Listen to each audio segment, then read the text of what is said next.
Bonjour tout le monde, bienvenue au podcast Rendez-vous de Managers. Je suis ici avec Mokhtar. Comment ça va, Mokhtar? Bah ça va bien, ça va bien. Cool. Donc, pour cette saison, comme nous avons décidé de discuter, moi et lui, ensemble, pour pouvoir parler de sujets qu'on trouve assez intéressants et d'actualité. Et aujourd'hui, Mokhtar, je te ramène un sujet à l'innovation. C'est souvent on dit qu'une organisation, elle doit toujours être à l'affût de ce qui se passe, être apprenante et Mhm, suivre les tendances du marché pour pouvoir adapter son modèle d'affaires et ne pas finir comme une entreprise comme Kodak qui n'a pas voulu évoluer, mhm. qui a dit c'est ça mon produit, ça ne va pas changer, les consommateurs vont toujours aimer mon service ou produit. Donc, je voulais qu'on parle un peu de ça. Ouais. La première question pour toi, comment tu penses qu'une organisation doit promouvoir l'innovation et la culture du développement à l'interne? Comment tu vois ça? Ouais, c'est vraiment une question assez large, mais il y a plusieurs manières, en fait, pour une compagnie de promouvoir la créativité au sein de son équipe. Euh, Tu sais, il y a pas mieux déjà que, tu sais, de donner place aux employés pour la prise de risque. C'est promouvoir l'autonomie, en fait, et la prise de risque pour les employés. Dans le sens où Dans le sens où, oui, un employé, sur son 100% de son temps, il a des tâches bien spécifiques à faire, là. Mais on peut donner un petit pourcentage de ce Ouais, temps-là où il peut travailler sur des projets personnels qui sont en rapport qui sont en rapport, tu sais, avec la compagnie et qui pourraient justement amener de l'innovation ou amener de la créativité et qui ne soient pas des tâches qui ont été mhm, imposées par son boss ou son manager. ouais, Et c'est ça qui crée, tu sais, la dynamique et une certaine créativité. Je pense qu'il y a des compagnies comme Google qui sont en train de justement de faire, qui sont en train de faire ça. Si je me trompe pas, ça s'appelle le concept 20% of time.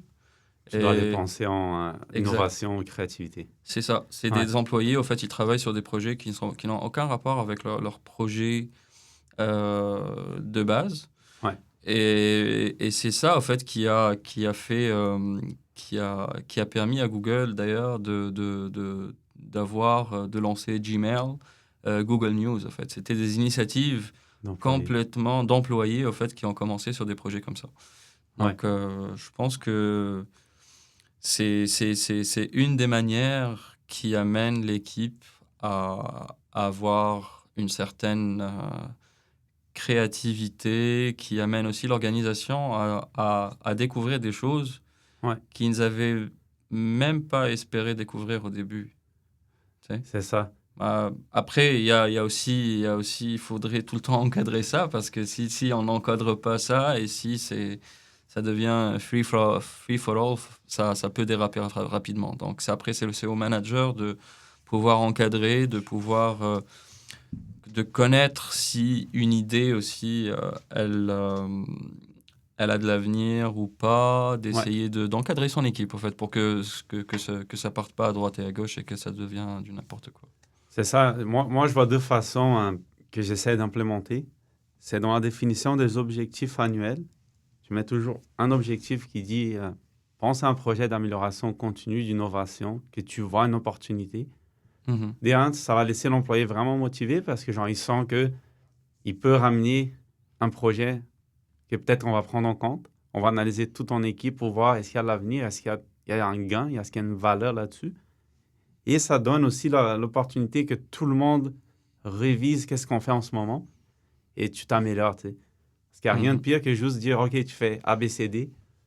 C'est toutes des tâches répétitives, il n'y a rien qui va rapporter du nouveau, tu sais. Ouais, ouais, ouais. Il y a aussi une autre manière aussi de promouvoir l'innovation et la créativité, c'est justement d'encourager la collaboration interdisciplinaire. Tu sais, Ouais, présentement, dans plusieurs compagnies, en fait, les départements travaillent en silo, malheureusement. Et justement, en essayant d'avoir une collaboration entre différents départements, de différents backgrounds, entre différentes cultures aussi, Ça peut amener des choses fantastiques. Et malheureusement, on ne voit pas ça souvent. Oui. Et Ouais. c'est ces choses qui pourraient rapporter plein de positifs là, si on commence à le faire. Ouais, c'est séance des collègues d'info, tu sais. Tu rencontres des gens de différents départements, tu présentes tes projets et tu dis, t'en penses quoi? Est-ce que tu as une idée d'un autre avenir pour tel projet? Peut-être ces gens-là, ils pensent pas comme toi. Ils vont donner une idée.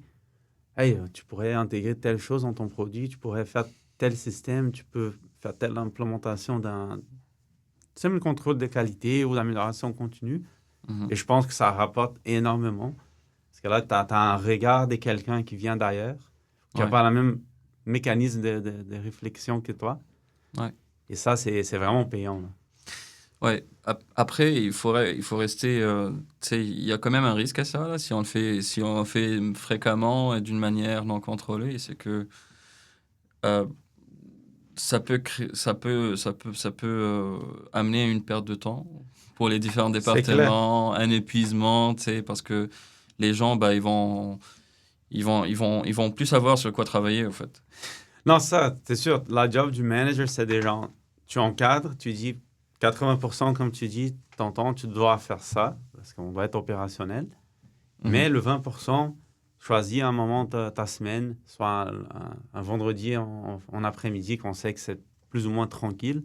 Utilise ce temps pour réfléchir sur ça, travailler sur des trucs. Et aussi, ça ne veut pas dire que toutes les idées sont bonnes. Des fois, Exact.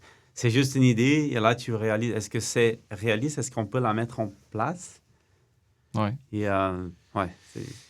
Tu sais, il y a une autre façon aussi pour amener la créativité, c'est miser, au fait, sur la formation continue et le développement des compétences. Présentement, ce qu'on voit souvent, c'est que euh, les compagnies commencent à comprendre qu'un employé devrait avoir des formations continues. Mais ces formations continues, en fait, un employeur, il essaie tout le temps, ou un manager, il essaie tout le temps d'encadrer ou de pousser pour que ces formations-là soient autour du travail de l'employé.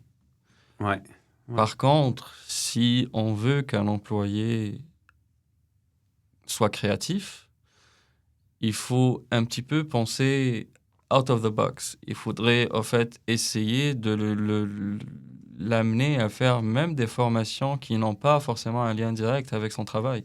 C'est comme ça qu'il va apprendre de nouvelles choses et pouvoir faire le lien entre ces nouvelles choses et ouais. son travail actuel.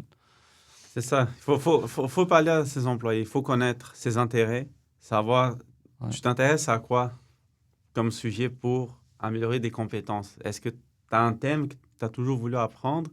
Essayer de voir si le budget de l'entreprise qui permet de donner ces formations. Mais tu Mhm. ramènes à bon point, tu sais, les entreprises devraient toujours avoir un budget pour la formation des employés. Ouais. Mais Ouais. ils ont. Souvent, ils ont, mais ils font pas des choses, comme tu dis, autres que pour le travail en tant que tel. Et je pense que c'est de Ouais. ramener cette réflexion. Oui, on peut ramener des sujets qui sont un peu en dehors de ce qu'on fait pour inciter la créativité aux gens, tu sais. Exact. Mais pour revenir au budget formation, je suis pas sûr du pourcentage exact. Je sais pas si c'est 2, 3% ou 1%.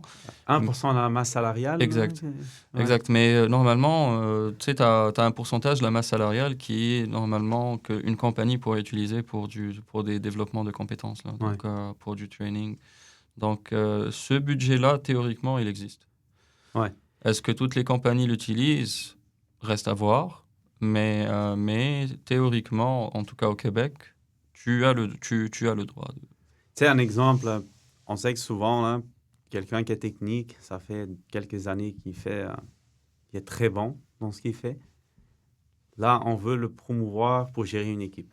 Mhm, Souvent, ces gens, ils vont avoir un peu de difficulté au début parce que ça mhm, sort de son champ de compétences.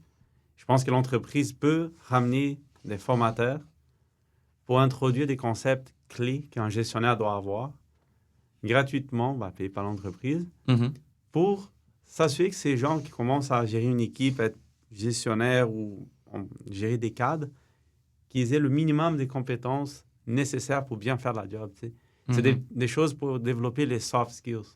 Bah oui. Comment tu développes ta communication, tu sais. Comment tu transmets les tâches aux employés, c'est quoi le but, pouvoir gérer les crises à l'intérieur d'une équipe. Je pense que ces genres de formations, comme tu dis, ça n'a pas rapport Forcément avec le aux travail. tâches, mais c'est pour avoir les compétences qu'il y a besoin pour Mhm. ramener l'équipe Mais, à tu être sais, performante. je vais te donner un exemple. Admettons que quelqu'un, il n'est pas très à l'aise à faire des présentations. Tu sais que peut-être qu'il n'est pas très, très à l'aise à faire de la... Tu as deux choix. Et ça, c'est un exemple que je viens d'inventer, là. Soit tu lui mets un coaching et c'est vraiment, vraiment axé sur la tâche et qui est directement linké à son problème. Ou tu sais, tu peux le laisser choisir. Peut-être que lui, au lieu de vouloir un coaching, il voudrait s'inscrire dans des séances d'impro, là, dans du théâtre. Ouais, Tu sais, et du théâtre, là, ça pourrait justement booster sa capacité à présenter, à faire face à des situations où il doit improviser, mais sans que ça soit vraiment axé sur la tâche. c'est clair, c'est un excellent exemple. Je pense que toutes sortes des zones de confort que tu fais l'employé sortir, là, Mhm. il va évoluer, il va apprendre quelque chose de nouveau. Exact. Et en développant ses skills, il va pouvoir peut-être exceller à faire d'autres choses à l'intérieur de l'entreprise. Et là, tu viens d'innover parce que ton employé il a acquis de nouvelles compétences. Et là, lui est capable de représenter l'entreprise à des rencontres clients ou aller dans des conférences d'industrie qu'avant, il n'était pas capable. Tu sais. Ouais.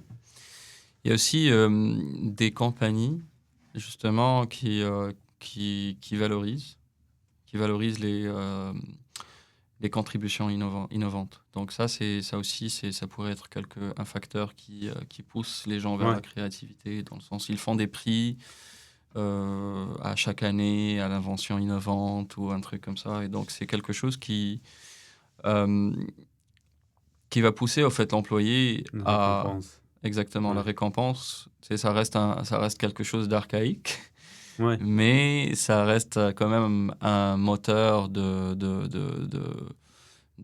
motivation, là. Et est-ce qu'on peut penser à quasiment mettre un critère d'évaluation annuel Basé. la créativité?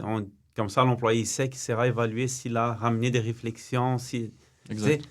tout ça, c'est des façons à stimuler que tous les employés ramènent quelque chose. Ouais. Tu Ouais, sais, ouais. on a évolué dans le monde du travail. Avant, c'était l'équipe exécutive qui calait les shots, Exact. les autres exécutaient. Ouais. Ça descendait du haut vers le bas.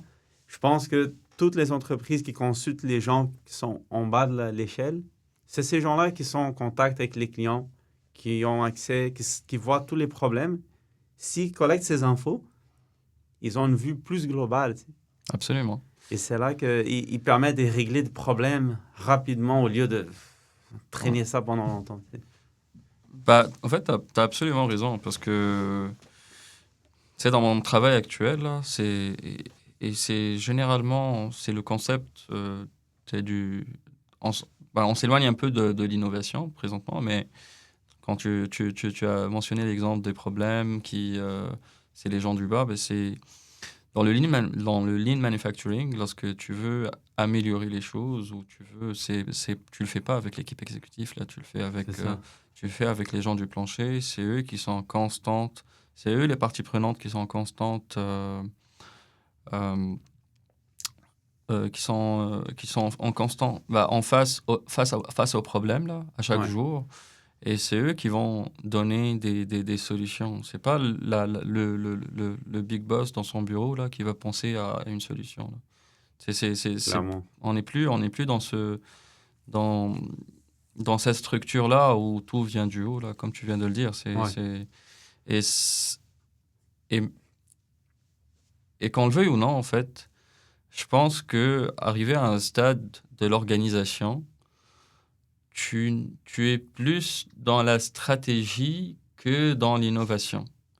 Tu sais, tu es Ouais. plus en train de penser stratégiquement qu'est-ce que tu dois faire que essayer, ah bah, ça c'est quelque chose, c'est mon problème, comment je pourrais faire pour trouver la solution.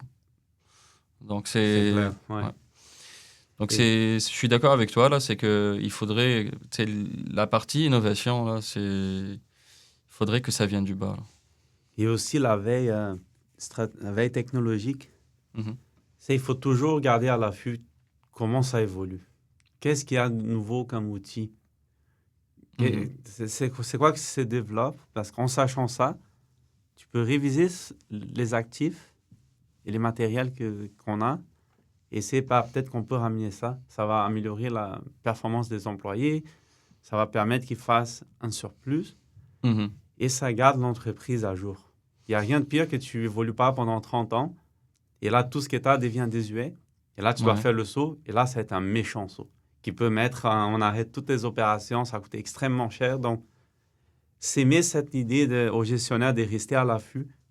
ouais, Une fois, je sais pas, une fois par 2 semaines ou par mois, tu regardes qu'est-ce qui se fait dans la compétition. C'est quoi ouais, l'info que je peux trouver, tu sais? Peut-être ouais. que tu vas trouver, il y a un outil de travail vraiment puissant, on ramène ça. Tu viens d'innover dans le sens où ta méthode de travail a été modifiée légèrement, tu sais. Ouais. Mais ça, tu peux le faire aussi, soit comme tu viens de le dire, soit des veilles technologiques, soit aussi rapidement, tu peux aller dans des forums, tu peux aller dans des congrès, tu Ouais. sais, il y en a pour chaque secteur, il y en a des dizaines là par année. Donc, si tu veux vraiment rester à l'affût, c'est une excellente manière de le faire. Justement, des congrès, ça, c'est un budget très bien dépensé. Tu envoies les gestionnaires à participer à des conférences ou des réseautages de l'industrie. Ouais, Ça, c'est très payant. Tu peux voir qu'est-ce qui se passe, qu'est-ce que la compétition est en train de mettre sur le marché. Parce que exact. souvent, avoir accès à ce que la compétition font, tu peux pas avoir facilement. Donc, il faut que tu vois qu'est-ce qu'ils sont en train de promouvoir. Ouais, Et là, tu dis, oh, ils sont en train d'aller dans cette avenue. Peut-être que nous aussi, on peut se lancer là-dessus. Ça ouvre ton esprit. Et tu rencontres absolument. des clients là-bas. Et les clients vont dire, genre, ah oui, on a besoin de telle chose, on a tel problème. Bah oui, bah oui. Bah, il y a aussi, pour rebondir sur les méthodes de travail, je pense que les compagnies, là, présentement, justement, pour amener cette partie innovation elles n'ont plus le choix que d'être agiles Oui. dans la partie innovation, en fait, dans la partie développement. Mhm.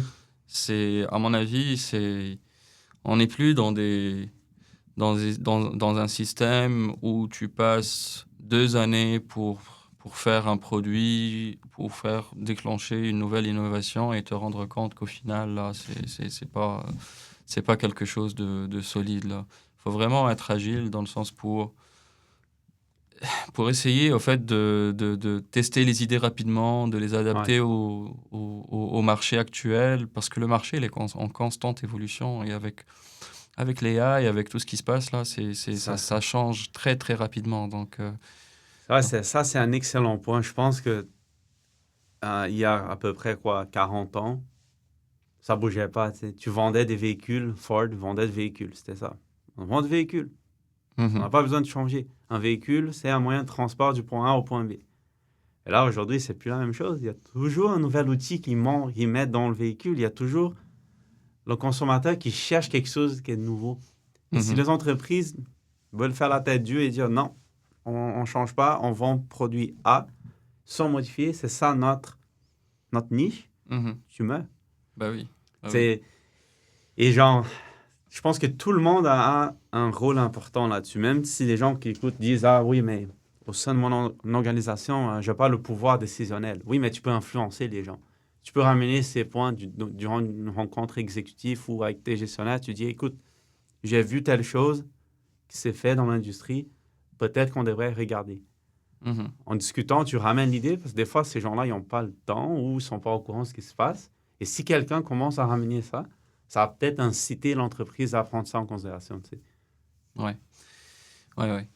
Il y a aussi un autre facteur qui devient de plus en plus prédominant là, dans l'innovation et qui booste justement vers l'innovation, c'est les données. Ah, les données. Ouais. Les données, maintenant, regarde, on vit dans un monde de données. Donc, justement, si tu veux amener ton équipe pour faire des innovations pertinentes, là, Ouais. bah, va falloir traiter des données. Écoute, en 2024, aujourd'hui, il y a tellement d'entreprises, des grandes vergures, qui utilisent encore des fichiers Excel sur un ordinateur local pour tracer des ventes, pour tracer l'efficacité des opérations. Wow. Prenez pas mal, hein, c'est un excellent outil ultra performant et utilisé par tout le monde Excel, mais tu n'as pas le real time, tu peux pas faire des beaux dashboards, des graphiques par notre bord, tu connais pas les interactions des données entre eux et c'est difficile à gérer, ça reste local, la transparence n'est pas là. Donc, le fait d'intégrer des outils comme Power BI, Tableau, des outils de data mining, ça permet de trouver des choses que c'est pas évident pour un gestionnaire. Tu peux trouver des problèmes et agir rapidement, tu sais. Établir Ouais. des KPI, des indicateurs de performance qui disent hey, il y a tel problème, peut-être. Il y a une donnée qui sort dans l'intervalle normal. Mhm. Va regarder. Tu peux réagir rapidement. Et ça améliore ton efficacité, ton efficience. C'est une commodité qu'il faut investir là-dessus. Il faut que les entreprises n'aient pas peur d'investir en innovation à l'intérieur. Bah C'est oui. vraiment un budget que c'est non négociable. Il faut investir dans ça. Tu sais. Mais c'est ça, en fait. Ça te permet, en fait, de te savoir c'est quoi les tendances du marché. Ça te permet de savoir c'est quoi, comment ça serait quoi les choses qu'un client aime dans ton produit et essayer justement de bonifier cette partie-là et créer un avantage compétitif.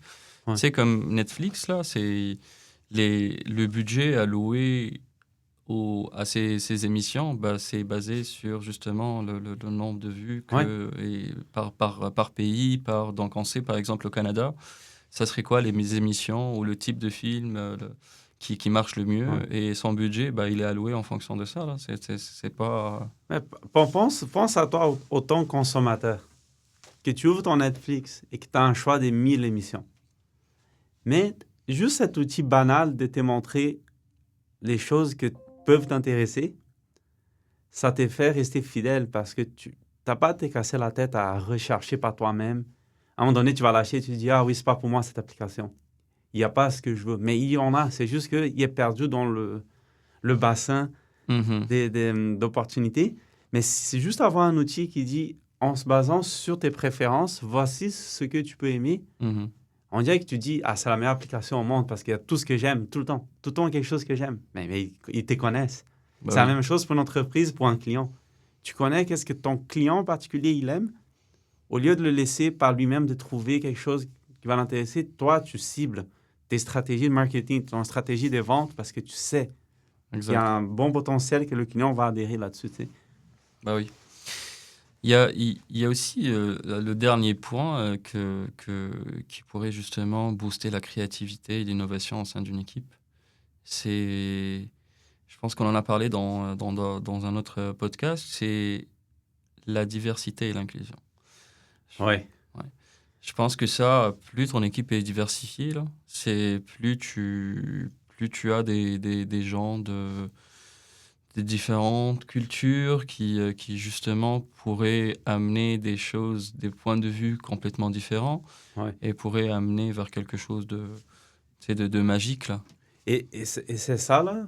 Ça, c'est un excellent point, Mokhtar, parce que, genre, on est conditionné à toujours vouloir engager des gens qui ont un parcours qui Mhm. ressemble à notre industrie. Mais Ouais. ce qui est correct, right? Tu veux Mhm. quelqu'un qui connaît ton domaine, mais si tu veux vraiment innover et ramener un nouveau point de vue, tu dois aller chercher des gens qui viennent d'un domaine complètement différent. Bah Et oui. souvent, à l'embauche, tu peux avoir des gens du RH qui disent, ah oui, mais lui, il a une formation en biologie alors qu'on est dans le manufacturing. Oui, mais peut-être que ce gars-là, il a travaillé avec des outils différents. Il y a une façon de réfléchir que nous, on n'a pas. Et tu Ouais. ramènes cette personne dans l'équipe, ça, tout le monde est gagnant, tu sais. Bah oui. Bah oui.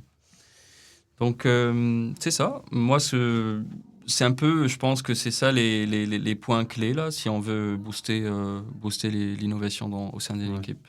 Mais tous les exemples qu'on a dit, je pense que la job d'un gestionnaire elle est cruciale et importante de comprendre tous ces aspects et de pouvoir se battre pour ces points avec l'équipe exécutive pour essayer que tout le monde commence à prendre ça en considération.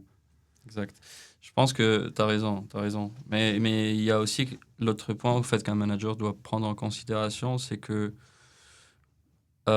il faut vraiment encadrer l'équipe parce que ça peut aller bien, comme ça peut dérailler et amener vers de l'épuisement, de la démotivation, en fait. Et c'est surtout pas ça qu'on cherche, en fait. C'est tout à Non, fait le contraire, en fait. non, c'est sûr. C'est sûr que ça a l'air très facile en parlant, ah, on va innover, mais il faut juste encadrer, Ouais, bien baliser ça, sinon ça peut partir complètement de tous les sens et tu fais juste gaspiller tes exact. ressources. Et ça, tu désalignes l'équipe par Ouais, rapport à leur objectif stratégique, là. Et donc, exact. c'est ça il faudrait vraiment prendre en considération. Ouais, il faut pas que ça empêche que ton unité d'affaires soit opérationnelle. Tu sais. Absolument, absolument. Ah, super. Donc, merci à tout le monde qui nous écoute. Si jamais vous avez des suggestions ou des points pour de prochains sujets de discussion, n'hésitez pas. Et j'espère que vous avez apprécié cette capsule. M- Apprécié. Merci tout le monde et à la prochaine. Bye bye.